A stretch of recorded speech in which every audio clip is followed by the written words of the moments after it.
السلام علیکم و رحمت الله. خطاب من به سوی تمام برادران مسلمان و مؤمنمون هست.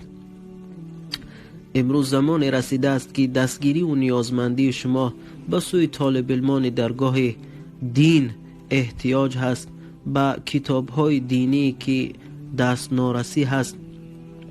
فراموش نسازیم که صدقه در دین ما عبارت از دو قسم است. یکی صدقه عادیه که به سبب همون لحظه صدقه کردن ثوابش میگیریم و در اعمالمون ثبت میشه و تمام. اما صدقه داریم که نامش صدقه جاریه هست. به سبب از دنیا گذشتن ما هم سالهای طویل و دراز در اعمالمون ثبت میشه و رفتن میگیرد و ثوابش بر قبر ما نزول کردن میگیرد.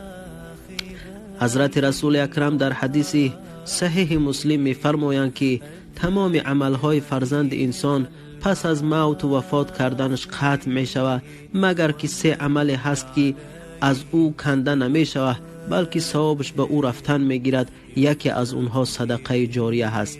پس برادری عزیزم، آیا صدقه جاریه ده شریک شدن و تو هم همراه شدن نمی خواهی؟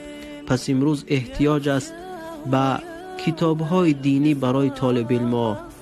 این 1 درهم 1 پولی که تو در این راه وقتی که صرف میکنی یقینا آگاه باش که صدقه اون کتابی که میخرند تا زمانی که اون کتاب هست وقتی که مطالعهش میکنن و میخوننش ثواب اون به اعمال تو ثبت شدن میگیرد. پس غنیمت بدان این عمر 2 روزه خود را و این مالی که الله پاک برای تو نصیب کرده است باز در راه خدا صرفش کن و بهشت خدا را در حیاتت بخر. السلام علیکم و رحمت الله و برکاته.